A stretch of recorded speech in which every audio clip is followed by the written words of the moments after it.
नमस्कार, स्वागत है आप सभी का हिंदी खबर के खास कार्यक्रम जनता की आवाज में। मैं हूं आपके साथ कंचन अरोड़ा। आज बात करेंगे कर्नाटक में होने वाले विधानसभा चुनाव की। 10 मई को कर्नाटक में जहां मतदान होना है, वहीं कर्नाटक की राजनीति में एक अलग ही तरीके का ध्रुवीकरण देखने को मिल रहा है। बजरंग दल और अल्लाह अकबर को लेकर के जो राजनीति हो रही, उन सबके बीच में जो चुनावी मुद्दा है, वो कहीं ना कहीं खूंटी पर चढ़ता हुआ दिखाई दे रहा है। ऐसे में जहां कांग्रेस ने अपने घोषणा पत्र में स्पष्ट तौर पर कहा कि अगर हमारी सरकार बनती है कर्नाटक में, तो वहां पे बजरंग दल को बैन करेगी और इसी का फायदा भारतीय जनता पार्टी अपने कर्नाटक में होने वाले चुनाव पर चुनावी मुद्दा बना चुकी है। खुद देश के प्रधानमंत्री नरेंद्र मोदी अपनी रैलियों में बजरंग बली, बजरंग दल के नारे भी लगाए जा रहे हैं। इसी पर करेंगे आम जनता से बात, लेकिन उसके पहले देखिए हमारी एक खास रिपोर्ट।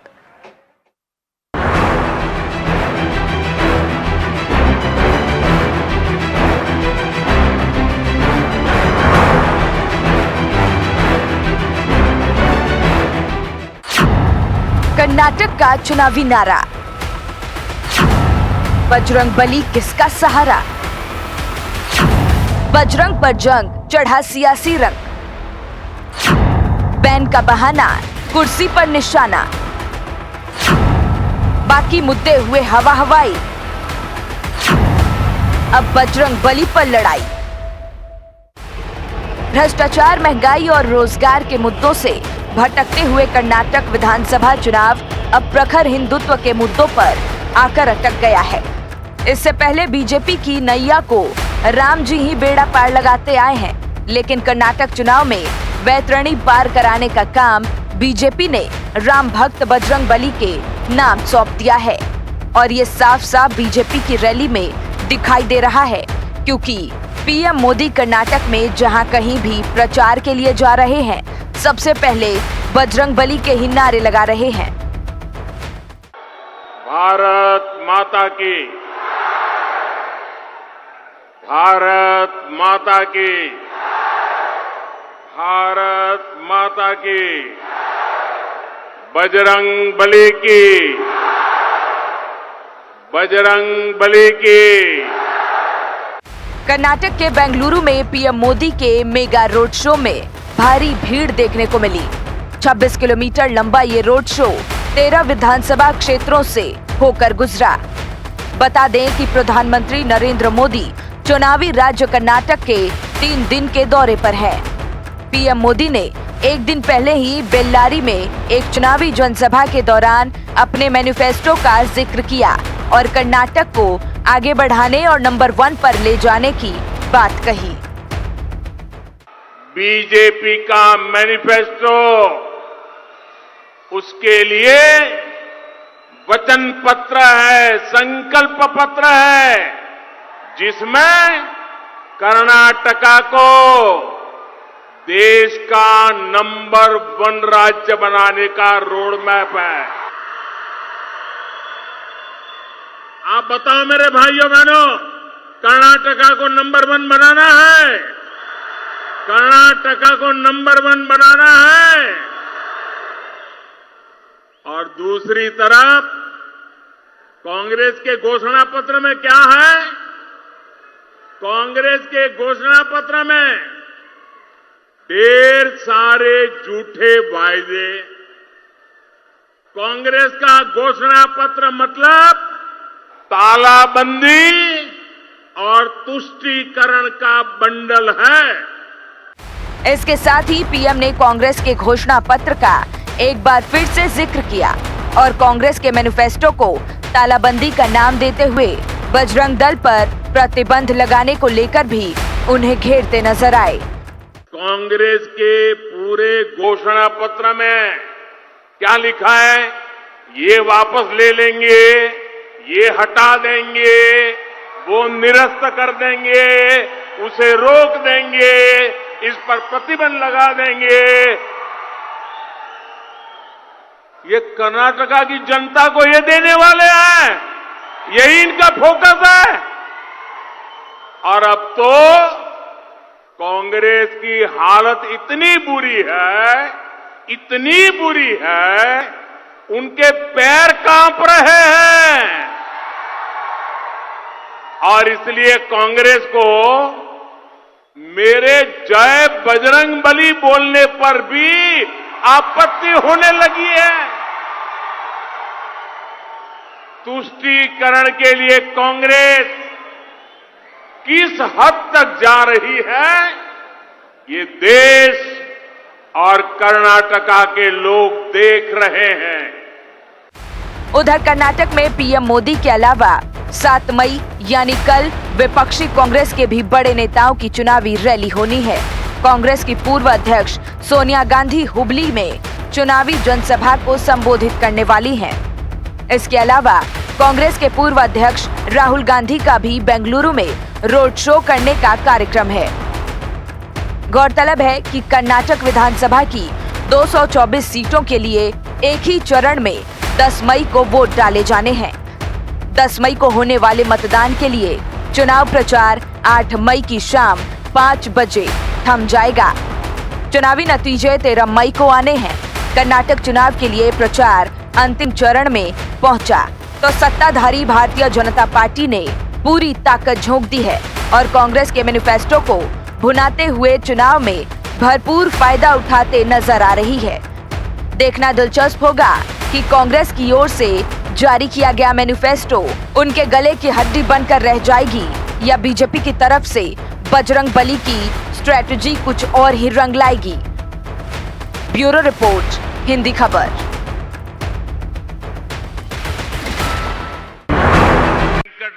जनता काफी परेशान है क्योंकि कर्नाटक में जो चुनावी मुद्दे हैं उससे राजनीति दल भटक रहे हैं और बजरंग दल और अल्लाह अकबर के मुद्दा बना के आधार बनाकर वोट बैंक की राजनीति कर रहे हैं। मेरी सहयोगी आंचल यहाँ पर है। आंचल, लोगों से जानने की कोशिश करें कि आखिर में वाकई में जो कर्नाटक में मुद्दा है उन मुद्दों को लेकर चर्चा नहीं हो रही है।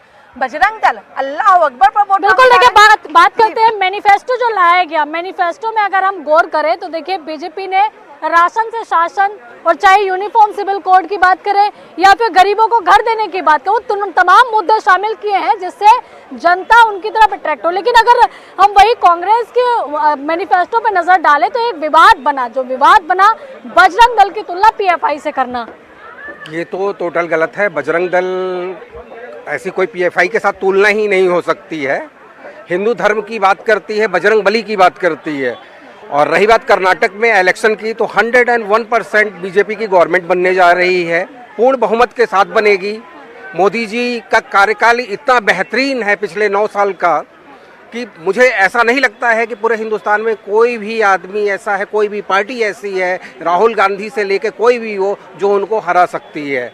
आज हमने देखा कि देखिए मोदी जी ने 26 किलोमीटर का रोड शो किया, 17 विधानसभा को कवर किया, पुष्प वर्षा उनके ऊपर हो रही थी। तो क्या इस तरह के जो रोड शो हैं, मोदी जी का जो चेहरा लेकर बीजेपी कर्नाटक में उतरी है, वो काम कर पाएगा?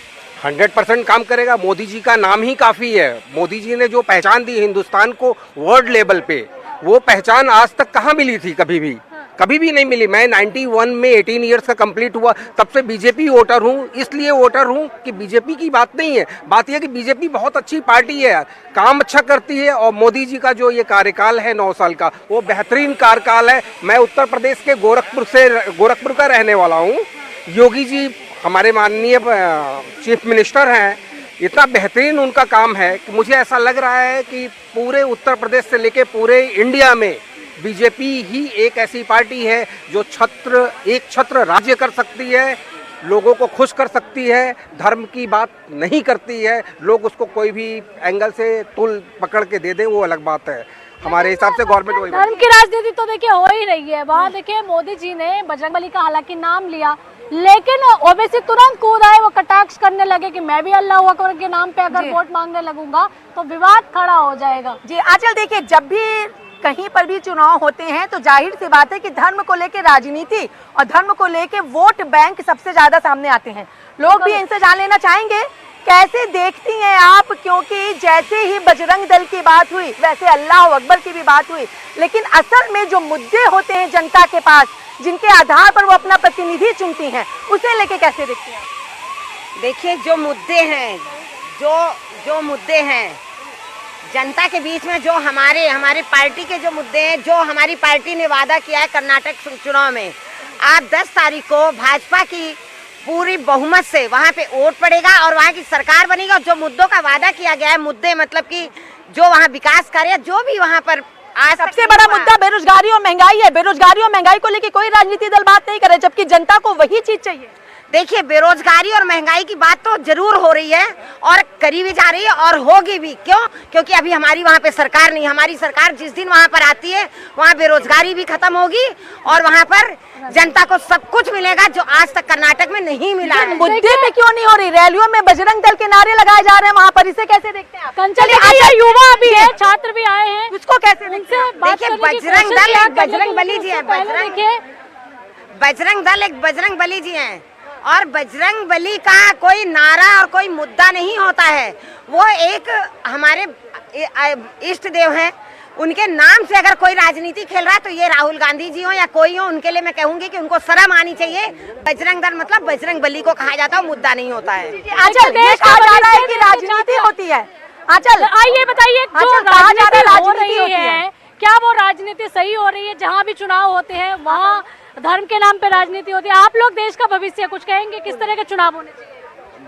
आंचल, इनसे चौधरी भाई, आंचल इनसे पूछिए, ये महिला देखिए, हमने देखा है कि आज सोनिया गांधी भी देखिए कर्नाटक पहुंची, उन्होंने भी अपनी बात रखी है। वहीं बीजेपी भी अपनी दमखम भर रही है। ऐसे में क्या लग रहा है, किसकी सरकार बनेगी? बीजेपी की सरकार बनेगी कि ये सोनिया की नहीं बनेगी, कांग्रेस सरकार नहीं बनेगी, बीजेपी की ही सरकार बनेगी, हर जगह आएगी। बजरंग दल ये सब मुद्दा उनका कुछ होने वाला नहीं है, वही बनने वाली है। बजरंग दल की पीएफआई से कंपैरिजन? बिल्कुल मैम, जितने भी हमारे देश के जितने भी हिंदू युवा हैं और जितने भी देश के लोग हैं, सारे बीजेपी के सपोर्टर हैं, क्योंकि BJP on the spot action ले। इसमें क्या कमी लग रही है? मैम, कांग्रेस के टाइम पे खाओ और खिलाओ चल रहा था, कोई तरक्की नहीं थी। जो थे वो करे जा रहे थे काम, पीछे कुछ पता ही नहीं था। एटलीस्ट यहाँ पे लोगों का इंक्रीमेंट चीज़ें तो हो रही है, कुछ चीज़ें सामने तो आ रही हैं, कौन क्या कर रहा है क्या नहीं कर रहा है। उस टाइम पे कुछ पता ही नहीं चलता था कांग्रेस के टाइम पे। बीजेपी एक बहुत सही पार्टी है, उसको गिराने के लिए लोगों ने मुद्दा बना रखा है। और बीजेपी जय श्री राम, युवा से भी बात जय श्री राम के उद्घोष के साथ इन्होंने अपनी बात खत्म की है। बिल्कुल युवा बढ़ चढ़कर अपनी बात रख रहे हैं और इनसे भी जानिए कि आखिर बजरंग दल और बजरंग बली से इतनी दिक्कत क्यों हो रही है। देखिए, आज के युवा कल के हमारे देश के भविष्य हैं और ये वही लोग होते हैं जो देश को बदलते भी हैं और देश के विकास में अपनी भागीदारी भी रखते हैं। कैसे देखते हैं? क्योंकि आज के युवा के लिए सबसे ज्यादा क्या चीज जरूरी है? बजरंग दल, अल्लाह अकबर, रोजगार या बेरोजगारी से मुक्ति? देखिए, किसी चीज़ को साइड रख के चल नहीं सकते। रोजगार भी बहुत ज़रूरी है और बजरंग दल हो या कुछ हो, ये सब भी बहुत ज़रूरी है। क्योंकि जैसे कांग्रेस को देखा जाए, वो बजरंग बली पे लगातार सवाल उठा रही है, पर बजरंग बली कोई सवाल का मुद्दा नहीं है। वो एक हमारे आराध्य हैं, हमारे पूजनीय है, तो उनको अगर इस चीज़ से दूर रखा जाए तो ठीक है। बजरंग दल क्या काम कर रही है हम सब जानते हैं। दूसरी तरफ अगर पीएफआई को देखा जाए तो एक खुलेआम पे कह सकते हैं कि वो एक ना बोलते हुए भी आतंकवादी गतिविधियों में रहती है। तो अगर आप देखें तो आप अगर बीजेपी को देख लें, उन्होंने पिछले 3 साल में क्या काम करा है, 4 साल में, 5 साल में 3 लाख लोगों को अगर पानी की ज़रूरत है वहाँ तक उन्होंने पानी पहुँचाया है। और वहाँ पे युवाओं के लिए जितना काम चाहिए, उतना जितनी कोशिश हो पा रही है, उसके लिए बीजेपी पूरा अपनी कोशिश कर रही है और आगे भी कर रही है। बीजेपी कोशिश करिए, आपके पास काफी लोग एक बार सवाल देखिए, मैं पूछ रही हूँ कि आखिर कर्नाटक में आपको किसकी सरकार चाहिए? बीजेपी की हो जाए। बीजेपी की क्यों चाहिए? कांग्रेस में ऐसी क्या कमी है? कांग्रेस में ऐसे कोई कमी है नहीं, मगर वो जो भी काम करते हैं ना, सही ढंग से नहीं करते। जैसे क्या कोई एग्जांपल आप दीजिए, उदाहरण कि आपको कांग्रेस इसलिए नहीं पसंद है? पहले खुद का विकास तो कर ले वो, पहले खुद का विकास तो हो, तभी तो प्रधानमंत्री बनेंगे। प्रधानमंत्री की एक भी खूबी बताओ जो उनमें है बनने लायक। एक भी ये कह रहे हैं कि प्रधानमंत्री बनने लायक खूबी नहीं है कांग्रेस की किसी भी। गलत थोड़ी। राहुल गांधी की आप कोई योगदान बता दो, आपके पास कोई योगदान है क्या राहुल गांधी का? क्या काम किए राहुल गांधी देश के लिए, आप बता दो। आंख मारने काम के संसद में यही काम किए। आप राहुल बजरंगबली का अपमान शायद लग रहा है कि बजरंग दल का जिस तरह से अपमान हुआ है, बजरंगबली के बाद अल्लाह अकबर की मांग उठने लगी। कैसे देख रहे हैं कर्नाटक की राजनीति किधर जा रही है? मैडम, कांग्रेस शुरू से ही वो हिंदू मुस्लिम की राजनीति की है, शुरू से 70 साल से यही काम की है। सिया वोट दे देना, जमीन उठा के दे देना मुसलमान को, वो का नहीं किया है। अब बजरंग बली का आवाज उठ रहा, अब क्या दिक्कत है? मुसलमान के वोटों के लिए मनमोहन सिंह ने क्या बोला था 2009 में? किसी का नहीं, जो राम का नहीं वो किसी का नहीं। मुसलमानों को वोट के लिए क्या बोला था मनमोहन सिंह जी 2009 में? देश की पूरे संसाधनों पर पहला अधिकार मुसलमानों क्या, हिंदू क्या भेलपुरी बेचने जाएगा क्या, पानीपुरी बेचने जाएगा क्या? आपने बोर्ड बना के दे दिया मुसलमानों क्या, हिंदू के बोर्ड बना के क्यों दिया आपने?